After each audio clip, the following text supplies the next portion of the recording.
මේ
තීම් සෝං එක අපේ පරම්පරාවේ ගොඩක් අයට මතක ඇති. අපිට මතක විදියට මේක හවස 4ට විතර යන්නේ ITN එකේ.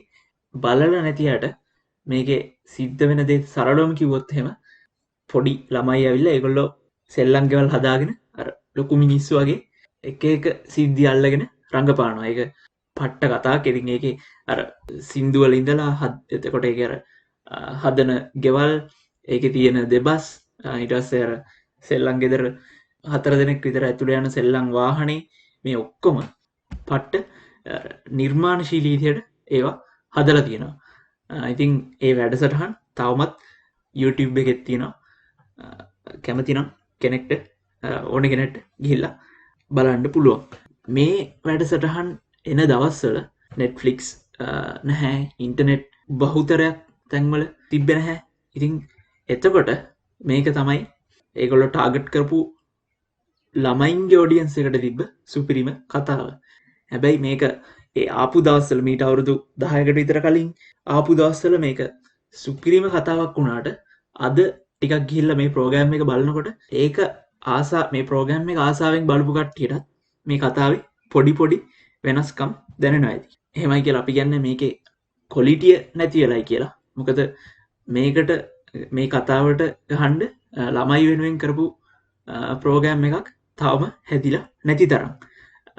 නමුත් අද බලනකොට මේ ප්‍රෝග්‍රෑම් එක බලනකොට පොඩි අය රංගපාන, එතකොට රංගපෑම් ටිකක් ළමයි රංගපාන හන්ද රංගපෑම් ටිකක් අවුල්. ඊට පස්සේ ඉස්සර අපිට සුපිරි ජෝක් කියලා හිතුන දේවල් වලට අද එච්චර hina යන්නේ නැහැ.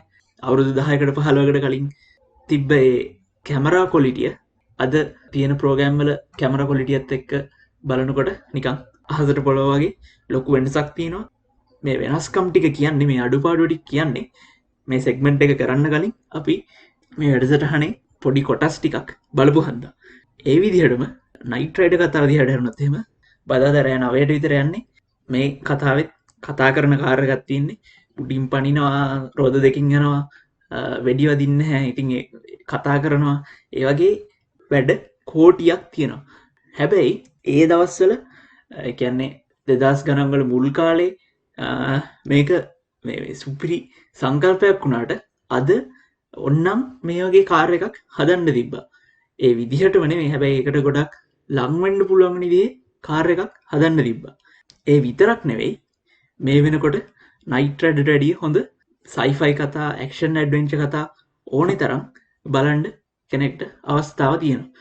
ලංකාවෙත් නයිට් රයිඩර් වැඩිය හොඳ කතාවල් ඇවිල්ලා තියෙනවා. කියන්නේ සයිෆයි පැත්තට ගියව නෙමෙයි, ලංකාවේ කූඹියෝ, තනමල්විල කොල්ලෙක්, ඒ වගේ කතා ඇවිල්ලා තියෙනවා. එතකොට පිටරටවල වල විවිධ කැටගරිස් වලින් ගොඩක් නිර්මාණශීලී කතා එළියට ඇවිල්ලා තියෙනවා.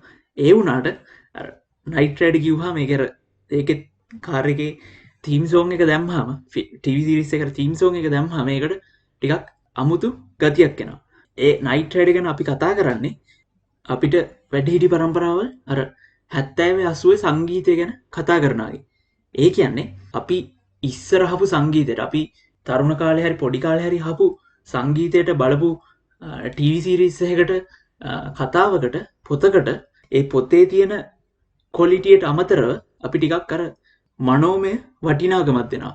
මොකද ඒ පොතක් ආයි අපි අල්ලනකොට, ඒ සින්දුවක් ආයි අපි අහනකොට, ඒ ටීවී සීරීස් එකක් ආයි බලනකොට ඒකෙන් මතක් වෙන්නේ ඒ සංගීත එළියට ආපු කාලේ ඒ සින්දු එළියට ආපු කාලේ ටීවී සීරීස් එක එළියට ආපු කාලේ තිබුණු වටපිටාව. එතකොට ගොඩක් වෙලාවට තරුණ කාලෙදී ළමා කාලෙදී අපිට දැනෙන්නේ අපි වටේ තියෙන දේවල් ටික විතරයි. එතකොට ලෝකේ තියෙන ප්‍රශ්න ගැන එච්චර දැනුමක් නැහැ. ඒවා ඇහුණත් ඒකේ බරපතලකමක් තේරෙන්නේ නැහැ. එතකොට අතීතය නිකම්ම අර වර්තමානයට වැඩිය හොඳ දෙයක් කියලා තමයි අපිට හිතෙන්නේ.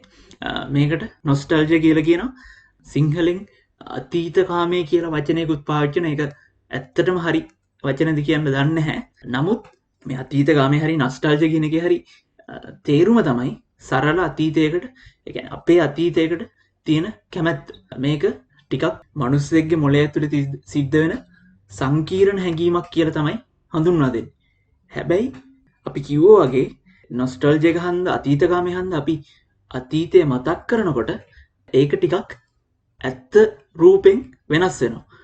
සෙල්ලම් ගෙදර මේ තීම් එක ඇහෙනකොට අතීතයට ගියාට ඒක ඒ දවස්වල අපේ ළමා කාලේ පට්ට කියලා හිතුණට ඒ දවස්වල නයිට් රයිඩ් ගිය දවස්වල සෙල්ලම් ගෙදර ගිය දවස්වල ලංකාවට සුනාමියක් ආවා. ලංකාවේ යුද්ධයක් තිබ්බා.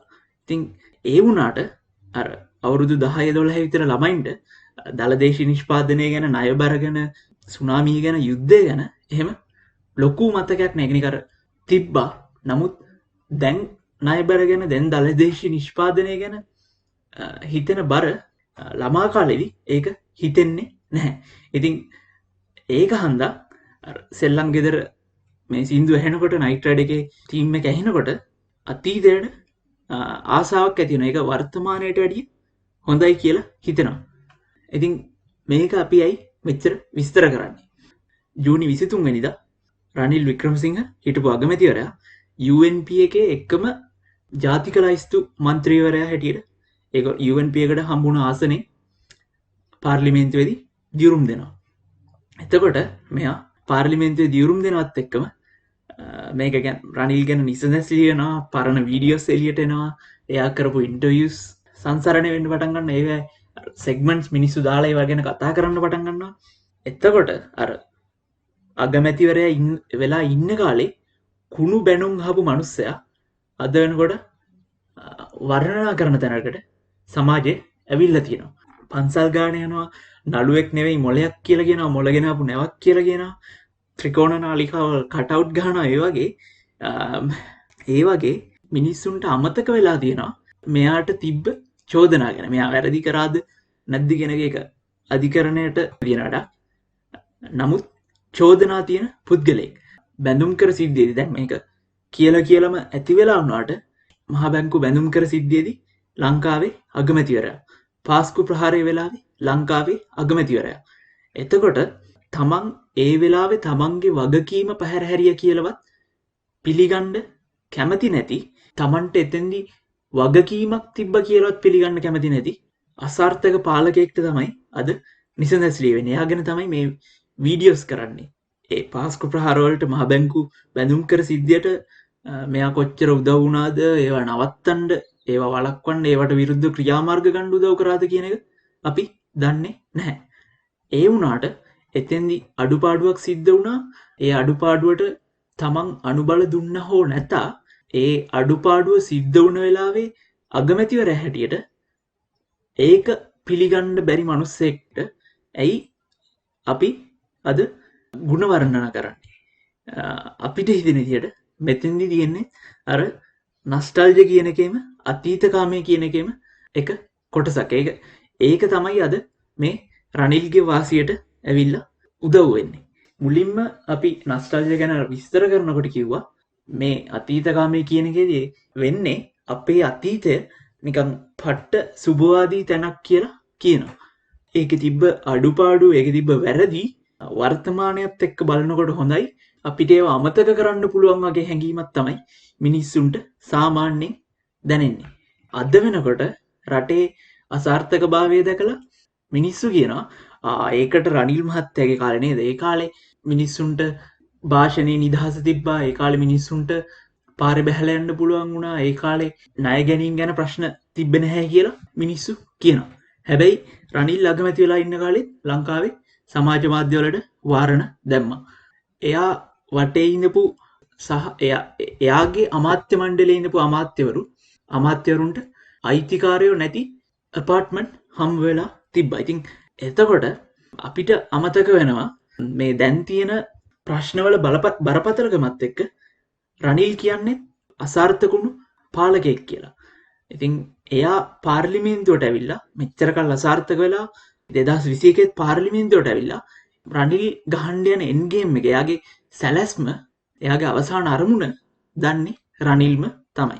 හැබැයි එයාගේ ඒ සැලැස්මට එයාගේ එන්ඩ් ගේම් එකට අහුවෙන හැම ලාංකිකයෙක්ම ලැජ්ජ වෙන්න ඕනේ මේ විදිහට මෙච්චර කල් මුළු රටක් රවට්ටපු මිනිස්සෙක්ට තවදුරටත් රැවටෙනවා නම්. ඉතින් අපිට කියන්න තියෙන්නේ තවදුරටත් පාර්ලිමේන්තුව මහින්දගේ රනිල්ගේ සජිත්ගේ සෙල්ලම් ගෙදර කරන්න ඉඩ දෙන්න එපා. මේ වගේ මනුස්සෙක්ට සහ මෙයාගේ අනිත් පැත්තේ ඉන්න මනුස්සයින්ට අවුරුදු 40ක් රැවටුණ හැමෝටම කියන්න තියෙන්නේ රැවටුණා ඇති ඕගොල්ලන්ගේ අතීත කාමෙන් දැන් එළියට එන්න.